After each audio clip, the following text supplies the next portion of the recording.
오늘 하나님께서 우리에게 주시는 말씀은 마태복음 3장 1절에서 4절 말씀입니다. 마태복음 3장 1절부터 4절까지 말씀 한마음 한 목소리로 함께 읽겠습니다. 같이 읽겠습니다. 그때에 세례 요한이 이르러 유대 광야에서 전파하여 이르되 회개하라 천국이 가까이 왔느니라 하였으니 그는 선지자 이사야를 통하여 말씀하신 자라. 일러스되 광야에 외치는 자의 소리가 있어 이르되 너희는 주의 길을 준비하라 그의 길을 곧게 하라 하였느니라. 이 요한은 낙타털 옷을 입고 허리에 가죽띠를 띠고 음식은 메뚜기와 석청이었더라. 아멘.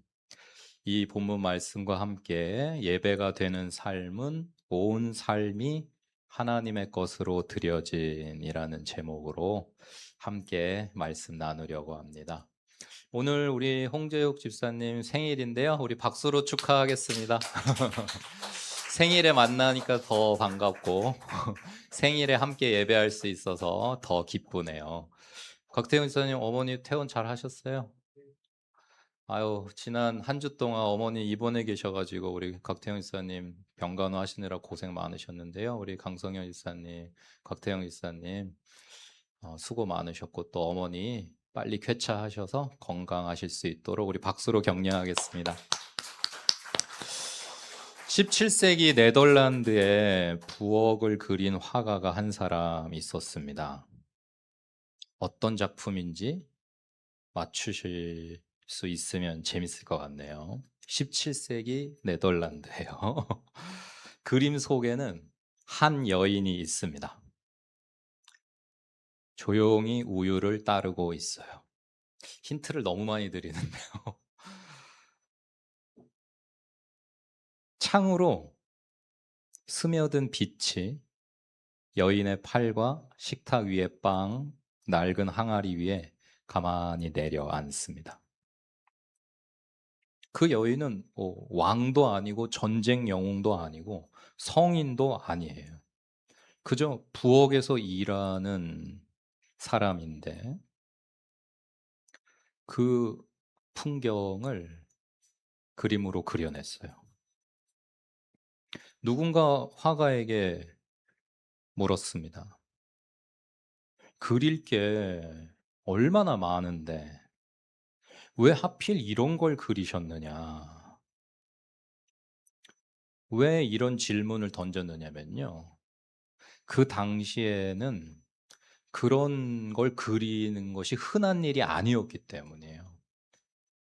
오늘날에는 온갖 정물과 풍경을 다 그리지만은 당시에는 뭔가 성스러운 물건들이라든지 성스러운 이미지라든지 성경의 이미지 또 왕과 귀족의 모습들을 그리기 바쁘던 시절에 그냥 뭐 청소하는 하인, 부엌에서 일하는 하인을 그린다는 거는 상상하기가 좀 어려웠던 그런 시절이었습니다. 그 시절에는 그림을 대하는 마음이 저마다 가진 신앙대로 조금씩 결이 달랐어요.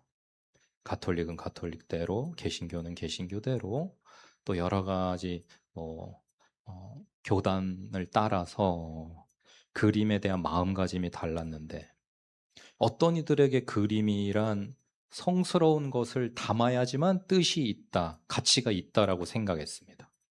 그런데 어떤 이들은 조금 다르게 믿었던 거예요. 하나님은 어디에나 계시다고, 무엇에나 깃들어 계시다고 말이죠.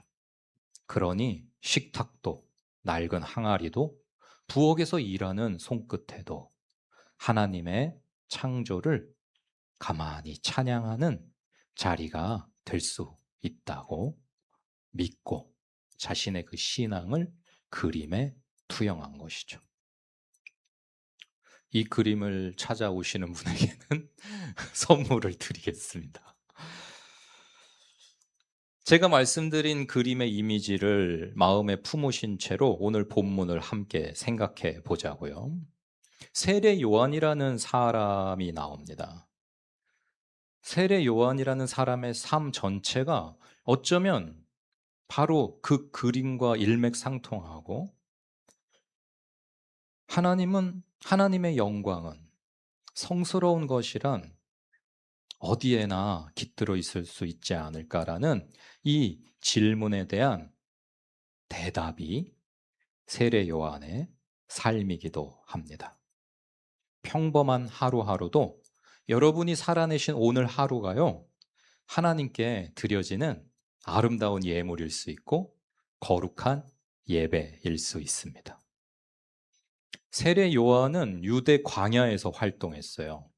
예루살렘 성전이라는 거룩한 곳이 아니라, 사람들이 모여드는 번화한 곳이 아니라, 물 한 방울도 귀한 아무것도 없는 메마른 땅이 세례 요한의 거처였고 일터였습니다.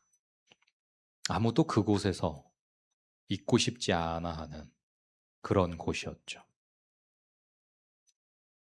그가 그곳에서 외친 말은 짧고도 분명했습니다. 회개하라, 천국이 가까이 왔느니라. 세례 요한은 광야에서 천국을 누리고 있었던 거예요. 예루살렘 성전에 있는 사람들도 누리지 못하고, 화려한 으리으리한 집에서, 도시에서 사는 사람들도 누리지 못하는 천국을 세례 요한은 누리고 있었습니다. 광야에서 말이죠. 많은 사람들이 그것을 누리게 해주라는 사명을 가지고 이 땅에 왔기 때문에 담대하게 외칩니다. 회개하라, 천국이 가까이 왔느니라. 여기서 회개라는 말은 단지 잘못을 뉘우치는 감정만을 말하는 것이 아닙니다. 걸어가던 길에서 몸을 완전히 돌이켜 전혀 다른 방향으로 걸어가기 시작하는 의미를 가지고 있어요. 그게 회개한다라는 거예요. 내가 이렇게 살아왔는데 주께서 이렇게 살라고 하시니까 방향을 돌이키는 것. 나는 이것을 옳다고 여기면서 살아왔는데, 고집을 굽히지 않았는데, 하나님께서 말씀하시기를 이게 맞다 하시니까 자신이 옳다 여기던 거를, 예, 알겠습니다, 그러고 내려놓고서 하나님이 옳다 여기시는 방향으로, 방법으로 살아가는 것을 회개라고 합니다. 그것이 가능하면 천국을 바로 누릴 수가 있다고 세례 요한은 말합니다. 자신이 지금 그렇게 살면서, 야, 하나님 말씀대로, 부르심대로, 사명대로 사니까 하루하루가 천국이구나, 하늘나라구나, 많은 사람들도 나와 같이 하나님 나라를 누렸으면 좋겠다 외칩니다. 방향을 돌이키시오, 마음을 새롭게 하시오, 하나님 나라가 당신의 것입니다. 왜 방향을 돌이켜야 하는가? 하나님의 통치가 이미 우리 삶의 문 앞까지 가까이 와 있기 때문이에요. 그러니 회개와 천국은 멀리 떨어진 이야기가 아닙니다. 우리는 흔히 회개라는 이미지를 가질 때에 죄와 연관이 되니까 하나님 나라와 이렇게 연결시키기가 쉽지가 않은데요. 사실 회개와 천국은 하나님께서 우리에게 참으로 아버지의 집에 들어와 살 수 있도록 문을 열어주셨다고 한다면, 천국의 문이야말로 회개라는 문인 것이죠. 요한은 그 소식을 전하기 위해 부름받은 사람이었습니다. 오늘 본문은 이렇게 말합니다. 광야에 외치는 자의 소리가 있어 이르되 너희는 주의 길을 준비하라. 세례 요한은 자기 자신을 드러내려던 사람이 아니었습니다. 그는 하늘의 소리였어요. 그가 하는 말은 자기가 하고 싶은 말, 자기가 옳다 여기는 말, 자기가 주장하고 싶은 말을 한 것이 아닙니다. 하나님께서 기뻐하시는 말, 하나님께서 옳다 여기시는 말, 하나님께서 전해주라고 하시는 말을 외쳤어요. 그러기에 그는 하늘의 소리, 하나님 아버지의 목소리였습니다. 예수 그리스도께서 오실 길을 조용히 예비하는 진리의 외침이었던 것이죠. 3절까지로 세례 요한을 얼마든지 특징 지을 수 있을 것 같은데 뭔가 조금 이상한 것 같은 4절이 나와요. 오늘 본문에는 아주 사소해 보이는 이야기가 굳이 덧붙여져 있습니다. 오늘 3장 4절을 다시 한번 같이 읽어볼까요? 같이 읽어봅니다. 시작. 이 요한은 낙타 털 옷을 입고 허리에 가죽띠를 띠고 음식은 메뚜기와 석청이었더라. 여러분 저게 없다고 해보세요. 성경에 저게 안 들어갔다고 해보세요. 그런다고 회개하라 천국이 가까이 왔다는 선포가 흐려져요? 세례 요한이 어떤 인물인지 저걸 모른다고 그가 어떤 사역을 했는지 그가 받은 사명이 무엇이었는지 우리가 모르나요? 아니에요. 사실 TMI 아니야 저거? 뭐 굳이 불필요한 것까지 뭐 세례 요한이 패션이 어떤지 좋아하는 음식이 뭔지 굳이 알고 싶지 않은데 왜 저 사절이 들어갔을까? 성경 말씀으로 하나님은 왜 요한이 뭘 입었는지 뭘 먹었는지를 영원히 박제하셨을까? 생각해 보셨습니까, 여러분? 굳이 저 사소한 내용을 너무나 중요한 3장 1절부터 3절까지의 메시지에 왜 연결시켜 우리에게 증거하고 있는가? 성경이 굳이 요한의 옷차림과 식탁까지 기록해둔 데에는 분명히 이유가 있겠죠. 아무 이유가 없이 목적이 없이 종이가 남아가지고 적어놓은 성경은 한 절도 없는 줄 믿습니다. 성경의 모든 한 절 한 절은 하나님이 명확한 계획과 의도를 가지시고서 처음부터 끝까지 완벽하게 우리에게 주신 하나님이신 말씀이신 예수 그리스도이신 성경인데요. 그러므로 저 한 절도 너무나 중요한 메시지를 깨달음을 우리에게 주는 구절이 분명할 텐데 하나님께서는 저 3장 4절을 통해 우리에게 하나님 나라가 어떤 것이라고 가르치고자 하시는 것인가? 진정 예배가 되는 삶은 어떤 것이라고 말씀을 하시는 걸까?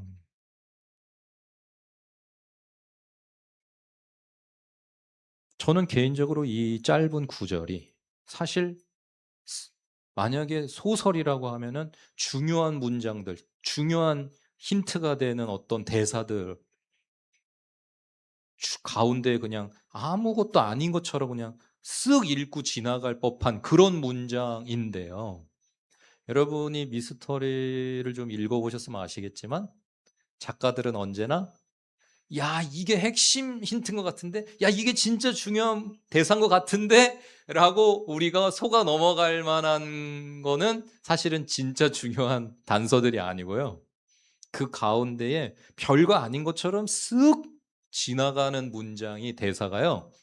정말 범인을 특정 지을 중요한 단서일 때가 많아요. 저 3장 4절도 그와 같다고 저는 생각합니다. 저 4절이야말로 요한이라는 사람이 어떤 사람인지를 가장 정직하게 보여주는 장면이라고 생각해요. 여러분, 낙타털 옷은 화려하지 않죠? 광야에서 구할 수 있는 가장 거친 재료로 지어진 옷입니다. 사실 모두가 다 그걸 즐겨 입고 당시 패션이었다면 적을 필요가 없었을 거예요. 그 당시에 사람들이 입던 의복하고 견주어도 너무 독특하고 너무 트렌디하고 너무 이상하니까는 기록이 된 거죠. 많은 이들이 다 낙타털 옷을 입지는 않았을 때에 그는 사실 옷으로 입기에 조금 거칠고 불편한 재료일 수 있는 낙타털 옷을 입었습니다. 메뚜기와 석청도 마찬가지죠. 메뚜기는 뭔지 다 아실 테고 석청이 뭐예요? 석청? 네? 무슨 꿀? 그냥 꿀이 아니에요. 네? 돌에서 거의 90% 근접하셨는데 돌 포함? 그래도 아시네요.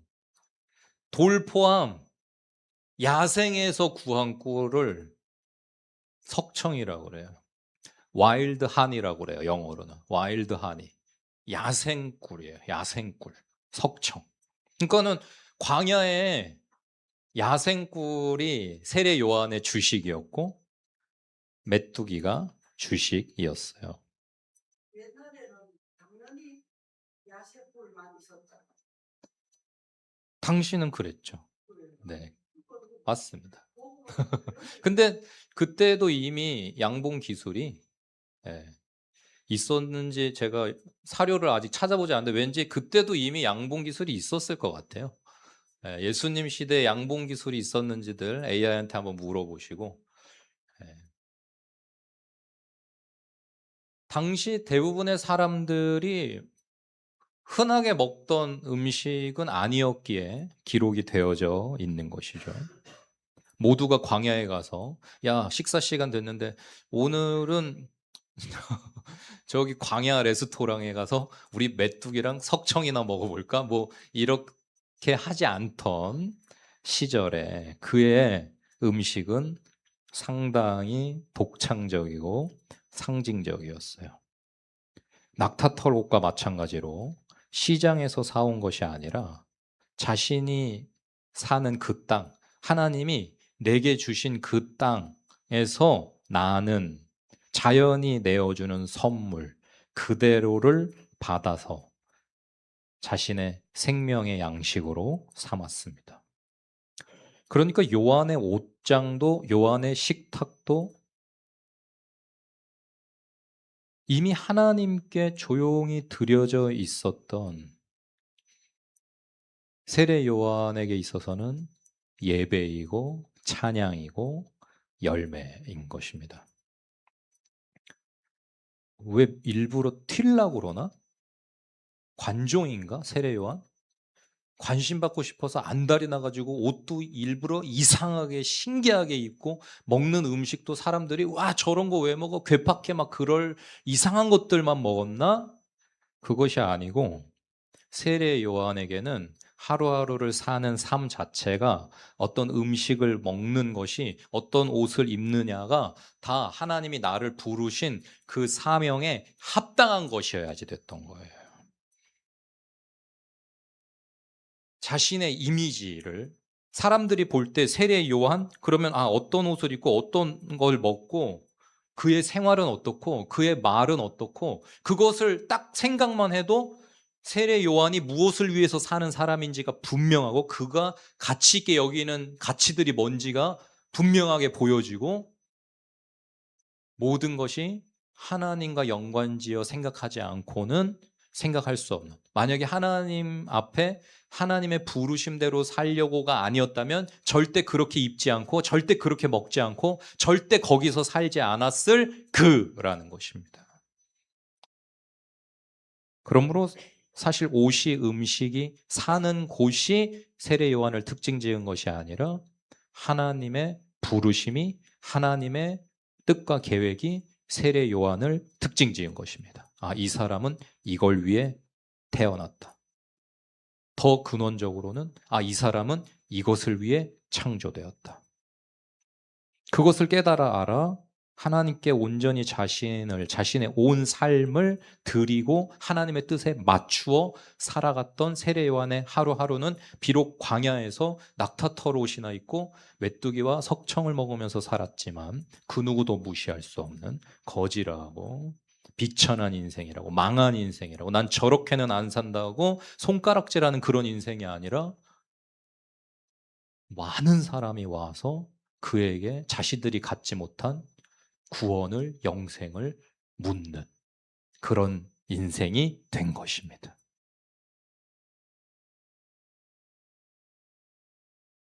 사역할 때만 헌신된 사람이 아니에요, 우리는요. 아침에 눈을 떠서 무엇을 입을지, 무엇을 먹을지를 결정하는 그 사소한 일상의 모든 걸음걸음이 광야의 부르심과 하나로 이어져 있는 것입니다. 당신 왜 그렇게 입어요? 당신 왜 그렇게 먹어요? 당신 왜 거기 살아요? 당신 왜 그 공부해요? 라고 물으면은요, 하나님께서 어쩌고 저쩌고가 나와야지 우리가 하나님의 사람이에요. 하나님께 예배가 되는 월화수목금토일이에요. 당신 왜 그렇게 입었어요? 내 맘대로요. 오늘 당신 그걸 왜 먹었습니까? 그냥 먹고 싶어서. 당신 그거를 왜 공부하나요? 이게 요즘 전도 유명하다고 그래요. 당신 왜 그 동네에 사나요? 여기가 앞으로 땅값이 많이 오를 거라서. 하나님하고는 아무 상관이 없는 수많은 계획과 말과 행동과 스타일과 문화와 가치를 가지고 살아가는 수많은 사람들 가운데에 세례 요한과 같이 하나님의 스타일을 보여줄, 하나님의 가치관을 보여줄, 하나님의 뜻과 계획을 보여줄, 무엇이 정말 소중한 가치인지를 자신의 존재로, 삶으로 보여줄 진정한 종들이 필요한 오늘 이 시대입니다. 세례 요한은 자신의 삶이 자신의 것이 아니고 하나님의 것이라는 사실을 아주 오래전부터 마음 깊이 느껴왔던 사람이에요. 그는 어머니 뱃속에 잉태될 때부터 하나님이 신비롭게 잉태케 하셔가지고 그 아버지는 세례 요한을 잉태하고 막 하면서 막 말을 못했다가 또 말을 했다가 그 집안에는 한 번도 요한이라는 이름으로 이름을 지은 적이 없는데 막 요한이라고 이름을 짓고 뭐 이상한 일들이 너의 출생 가운데서부터 함께 했단다 그러면서 너는 하나님의 뜻이 분명히 있는 인생이란다. 하나님은 분명한 계획을 가지고 너를 창조하셨단다라는 말을 어려서부터 들으면서 나를 창조하신 하나님의 뜻이 무엇인지, 하나님이 나를 통해 역사하고 싶으신 일이 무엇인가를 어려서부터 추적하고 하나님의 뜻대로 살고자 일생 달려온 바, 이제 그가 깨달은 것은 무엇이냐? 나는 내가 주인공이 아니다. 내 인생이란 영화에, 내 인생이란 드라마에 나는 주인공이 아니다. 내 인생이라는 드라마의 영화의 주인공은 예수님이시다. 내 인생은 예수님이라는 주연을 최대한 돋보이게 하려는 조연도 아니고 엑스트라도 아니고 그냥 예수님 주연으로 마음껏 명연기를 펼치실 때 옆에 놓여져 있는 물컵 같은 소품도 될 가치가 없는 존재인데 그 예수님의 오실 길을 예비하는 귀한 역할을 하나님이 나에게 맡겨주셨다. 그것이 세례 요한이 일생을 하나님 앞에 물으며 말씀에서 깨닫게 된 자기 자신의 가치입니다. 정체성입니다. 나는 예수님의 오실 길을 예비하러 먼저 온 광야에 외치는 소리다. 나는 어떤 인격을 나의 어떤 자아를 존중받고 자존감 그런 거 난 다 필요 없다. 나는 그냥 인격체도 아니고 나는 그냥 소리면 충분하다. 무슨 소리냐? 광야에 외치는 소리. 나는 얼마든지 비인격적인 대접을 받아도 좋다. 나는 얼마든지 한없이 낮아지고 깎이고 부서지고 무너지고 망가지고 죽임 당해도 좋다. 예수님이 그 나의 처절한 삶을 통해 오신다면, 예수님이 드러나신다면 나는 기꺼이 하나님이 가라 하시는 길을 갈 것이다. 그것이 세례 요한의 일생이라고 하는 예배였습니다. 하나님, 제 삶은 하나님의 것입니다. 부르시면 언제든지 무엇이든지 드리겠습니다. 예수님은 흥하셔야 되고 저는 망해야 되겠습니다. 기어이 많은 사람들이 당신이 메시아냐고 물으며 추앙하려고 할 때 나를 추앙하라고 하지 않고 나는 그분의 신발끈을 묶을 자격도 안 되니까 나는 그저 외치는 자의 소리일 뿐이니 나를 따르지 말라고. 자신을 따르던 많은 제자들이 예수님을 따라 나섰을 때 많은 제자들이 우리를 떠나서 예수에게로 가고 있습니다. 이거 어떻게 하면 좋습니까? 라고 할 때 기뻐하고 즐거워했던 사람. 그게 맞다. 내 제자라는 건 하나도 없어야 된다. 전부 예수님 제자가 되어야 된다. 너희들도 빨리 예수님 제자를 하러 가라. 나는 예수님을 드러내고 밝히 증거하였으면 그걸로 충분하다. 그리고 목숨까지도 하나님께 드렸던 세례 요한입니다. 거친 옷을 입고 메뚜기와 석청을 먹으며 자기 삶 전체를 드렸던 그가 살아냈던 하루하루가 예배이고 사랑의 고백이었습니다. 그렇다면 우리의 하루는 어떠한가요? 오늘 하루를 어떻게 사셨습니까? 우리가 매일 나누는 대화, 스치듯 마주치는 얼굴들, 그 관계 속에서 조금 더 참아주고 먼저 용서하고 상대를 존중하는 그 작은 몸짓들, 어쩌면 하나님이 찾으시는 귀한 예배의 모습입니다. 요한이 광야가 내어주는 것을 있는 그대로 받아 먹었던 것처럼 우리가 발 딛고 사는 이 땅과 우리가 누리는 공기와 물을 함부로 대하지 않고 최선을 다해 돌보는 것도 창조주를 향한 우리의 작은 예배일 것입니다.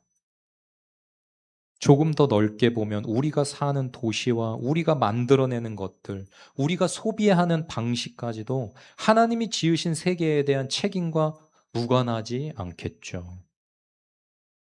그리고 무엇보다 우리가 매일같이 반복하는 그 평범한 하루 또 하루, 출근길, 등굣길, 설거지하는 손, 회의 시간에 오가는 대화들, 아이를 재우며 다독이는 시간, 그 어느 것도 하나님과 동떨어진 시간은 없습니다. 하나님이 나를 창조하신 뜻과 계획을 이루기 위해 한다면 아름답고 위대한 예배가 되는 줄로 믿습니다. 그러나 아이를 재울 때에, 회의를 하는 시간에, 설거지를 할 때에, 출근을 하고 공부를 하고 돈을 벌고 하는 모든 그 시간에 하나님과 상관이 없다면, 하나님이 나를 창조하신 뜻과 계획과 동떨어진 행위들이라고 하면, 하루하루의 삶이라고 하면 결국 눈 감는 순간에 하나님 앞에 열매로 계수될 것이 없는 자신의 삶이 주마등처럼 스쳐 지나가며 후회하겠지만 그때는 이미 늦었을 것입니다.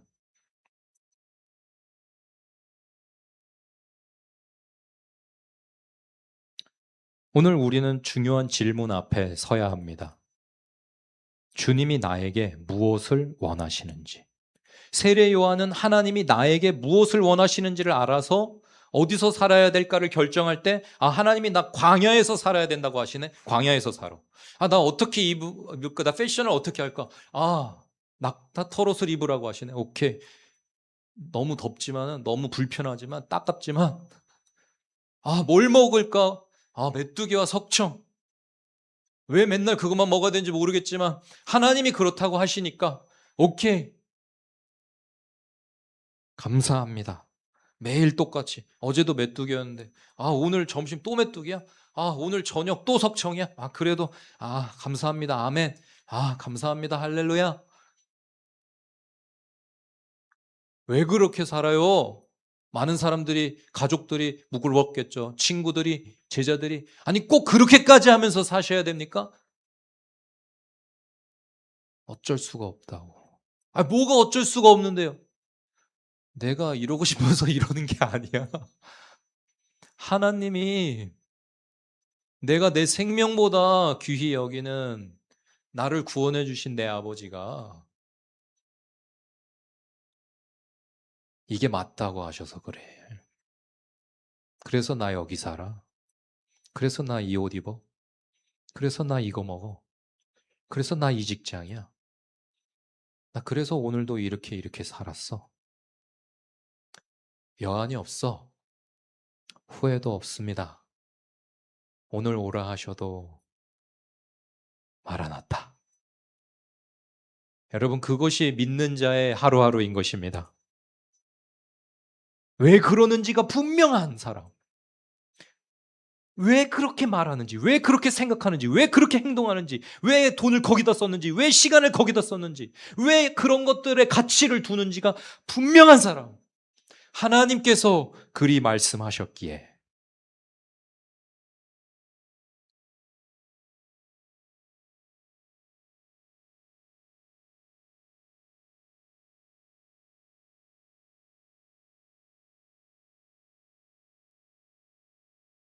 주님이 나에게 무엇을 원하시는지, 나는 과연 얼마나 민감하게 들으려 하며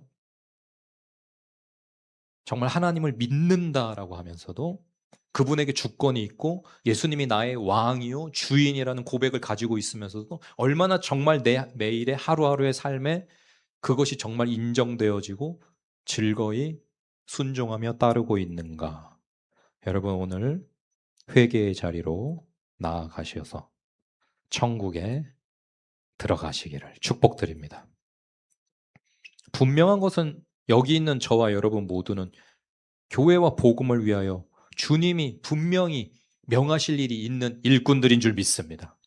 명확한 포지션이 있고 명확한 역할이 있고 명확한 사명이 있고 명확한 달란트가 있는 사람들이어서 하나님은 분명하신 계획 속에 저와 여러분을 은혜로운 교회로 부르신 줄 믿습니다. 계속 우리는 물으며 귀 기울이며 내가 할 수 있는 일이 있다면 사실 나는 주님의 신발끈을 묶을 자격도 안 되는 존재지만 순종하게 하십시오. 충성하게 하십시오. 기쁨으로 감당하게 하여 주시옵소서. 오늘 기도하는 복된 시간이 되시기를 축복드립니다. 거창한 일만을 말씀드리는 게 아니에요. 사실 정말 주님이 기뻐하시는 것들은 언제나 작은 것들, 보이지 않는 것들이죠. 오래 소식이 끊긴 지체에게 먼저 안부를 묻는 문자 한 통일 수 있고요. 주일 예배가 끝난 뒤 서둘러 나가는 대신에 잠시 남아서 누군가의 이야기를 들어주는 시간일 수도 있습니다. 교회의 살림을 함께 짊어지려고 하는 작은 섬김. 아무도 나서지 않는 자리를 조용히 맡아 역할을 다하는 그 무명한 수고.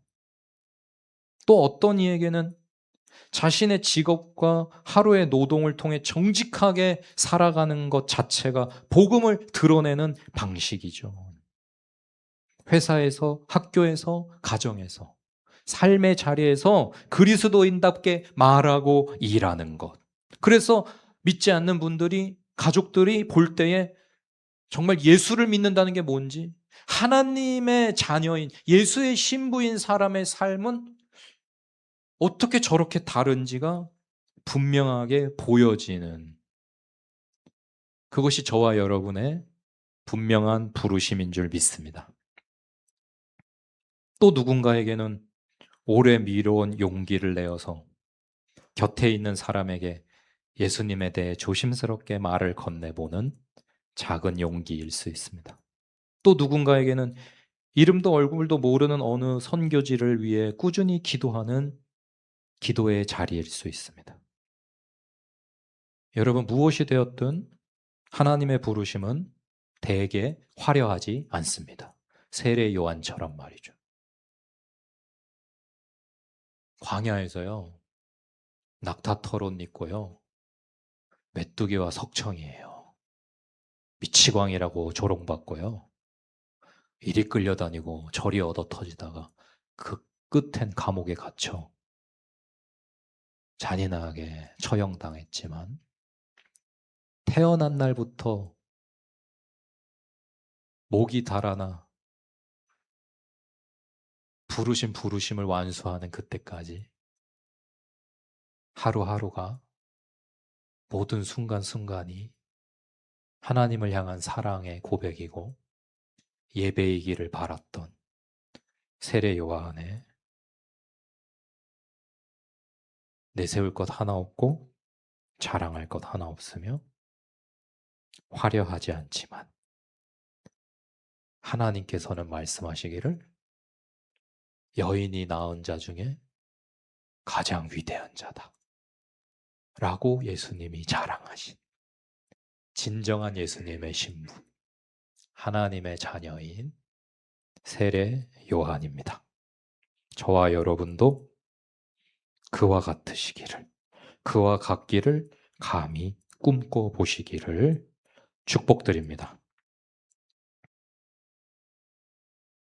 정말 귀한 하나님의 사람들은 언제나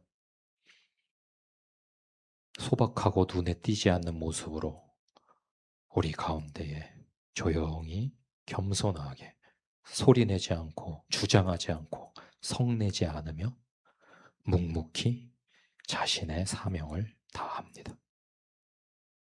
그런 저와 여러분 다 되시기를 축복드립니다. 중요한 것은 아버지의 음성을 놓치지 않는 것입니다. 세례 요한이 광야를 즐거워했던 이유는 잡음이 없는 곳이기 때문입니다. 아주 작은 소리도 메뚜기 한 마리 기어가는 소리도 생생하게 들리는 곳이에요. 온갖 인간들의 소음이 없고 고성이 없고 조용하게 적막이 친구요 고독을 벗삼은, 그러나 하나님의 음성이 생생하게 들려지는 그곳이 세례 요한에게는 그 어떤 5성급 호텔보다도 가장 좋은 펜트하우스였습니다.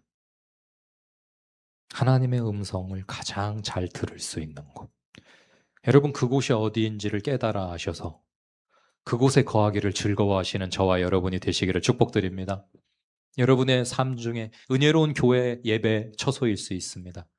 여러분이 시간과 뜻을 정해 장소를 정해 무릎 꿇으시는 기도의 자리일 수 있습니다. 매일 아침마다 펼쳐서 있고 주님을 생각하는 묵상의 시간일 수 있습니다. 여러분의 사시는 모든 삶의 순간순간이 주님의 음성이 들려지는 순간인 줄 믿으시길 축복드립니다. 어제인가요? 수요일인가? 설교에서도 말씀드렸지만 하나님은 모든 방법을 통해 말씀하시는데요. 얼마 전에 제 30년도 넘은 친구의 입술을 통하여서, 믿음도 없는 친구인데 제가 요즘 여러 가지로 힘들어서 새벽 기도를 잘 못하고 있다고 그랬더니, 사실 보통 그 친구 캐릭터는 그러냐고 힘내라고 괜찮다고 위로해주고 이런 마음이 따뜻한 그런 친구인데요. 제가 요즘 나 새벽 기도도 잘 못하고 있어 그랬더니 그러면 안 되지. 순간 좀 벙찌고 당황스러웠는데 그러면 안 되지? 라고 하는 그 친구의 말이요, 하나님 음성으로 저한테 들려가지고 그 다음 날도 계속 제 심령에서 그러면 안 되지? 그러면 안 되지? 그러면 안 되지 아들아? 그러면 안 되지 승환아? 라고 말씀하시는 것 같아가지고 그 친구한테 얼마나 고마운지 말이죠. 그 친구는 저 놀리려고 그렇게 말한 거겠지만은, 근데 하나님이 말씀하시는 거예요. 야, 목사가 그러면 안 되지. 친구가 웃자고 한 말인데 제 심령의 아버지의 음성으로 쟁쟁하게 매일매일 울려가지고요. 그 덕분에 제가 이번 주에는 한 번도 빠지지 않고 새벽 기도를 다 할 수가 있었습니다. 늘 귀 기울이고 있다면 말씀하시는 하나님 덕분이죠. 하나님은 왜 말씀하시느냐? 우리를 더욱 복된 삶으로 인도하시려고, 천국으로 들어오게 해주시려고 말씀하십니다. 광야에서 살으라고 하셔도 천국을 누리게 해주시려고 말씀하시는 거고요. 낙타털옷을 입고 살으라고 해도 천국을 누리게 해주시려고 말씀하시는 거고요. 메뚜기와 석청을 먹으면서 살으라고 하셔도 천국을 누리게 하시려고 말씀하시는 겁니다. 새벽에 안 일어나고 푹 자면 좋겠지만 새벽에 깨어서 기도하라고 말씀을 하신다면 더욱 복된 삶을 살 수 있도록 말씀하신 게 분명합니다. 내 생각과 달라도, 내가 그렇게 살고 싶지 않아도, 내 뜻과 다르다고 하더라도 무언가 우리에게 어떤 사람을 통해서든, 하나님은 심지어 돌을 통해서도 우리한테 말씀하실 수 있고, AI를 통해서도 우리한테 말씀하실 수 있고, 우리보다 못난 어리석은 자를 통해서도, 어린아이를 통해서도 우리에게 말씀하실 수 있습니다. 하나님은 새나의 입술을 사용해서도 우리들을 가르치실 수 있습니다. 중요한 건 들으려고 해야 됩니다. 우리가 하나님 말씀하십시오. 하나님 말씀하십시오. 늘 이러고서 살아야지 됩니다. 만약에 제가 그렇게 살지 않았다면 친구의 말에 그냥 욱하게 성질 한번 내고 말았을 거예요. 네가 뭘 한다고 그래? 야, 네가 내가 얼마나 힘든지 알아? 내가 오죽하면 새벽기도, 목사가 새벽기도를 못 나가겠니? 라고 뭐 웃자고 던지는 농담에 저도 막 그냥 그랬을 텐데 그러지를 못했어요. 대번에 알겠더라고요. 야, 씨, 이거는 저 녀석이 말하는 게 아니다. 저 녀석의 입술을 사용하셔서 하나님이 말씀하시는구나. 여러분, 하나님 나에게 말씀하신다는 것을 신뢰하시며 늘 기대하시기를 축복합니다. 그러면 직장 동료를 통해 말씀하실 때도 있고요. 지나가던 사람을 통해서도 말씀하실 수 있고요. 읽는 책을 통해서도 말씀하실 수 있고요. 보는 유튜브를 통해서도 말씀하실 수 있고요. 우리가 분별하여서 야, 이거는 하나님이 나한테 하시는 말씀이다라고 들을 줄 안다면요. 하나님은 계속 우리한테 말을 걸고 계시기 때문에 여러분, 하나님과 참으로 교제하며 대화하며 지으신 뜻대로 살게 되는 복된 인생들이 되실 줄 믿습니다. 세례 요한도 처음부터 저절로 된 거 아닙니다. 어려서부터 끊임없이 하나님의 음성을 들을 수 있는 귀 기울이는 삶을 훈련하고 가장 훈련할 수 있기 좋은 곳을 광야를 자신의 거처로 삼고 살아낸 하루하루가 1년이 5년이 10년이 20년이 쌓여서 분명하게 들을 줄 알고 순종할 줄 아는 요한이 된 것이지, 무슨 태어날 때부터 세례 요한은 그냥 저절로 죽음까지도 순종할 수 있는 그런 사람이었던 거 아닙니다. 예수님도 마찬가지십니다. 저와 여러분도 하나님의 음성을 듣고 그 길을 걸어갈 수 있는 힘과 능력이 있습니다. 성령님이 함께 하시니까요. 예수님과 함께 하셨던, 광야에서 세례 요한과 함께 하셨던 성령님이 지금 우리 은혜로운 교회와도 함께하고 계시는 줄 믿습니다. 이번 캠프마다, 유초등 캠프에도 중고청 캠프에도 성령이 불릴 듯이 역사하실 준비를 하고 계십니다. 저는 너무나 느껴집니다. 새벽마다 캠프를 위해 기도하고 있는데 너무 두근거려요. 기대가 너무 돼요. 올 여름에 성령님이 작정하셨구나. 참여만 하면 성령의 불을 받는다. 그래서 막 지금 한 성령님이 은혜로운 교회 캠프에 사람들을 불러 모으고 계신다. 우리 이승효 전도사님의 말씀을 통해서 우리 유초등 캠프와 참여하는 그 강사님의 말씀을 통해 하나님이 지금 엄청난 일을 일으키시려고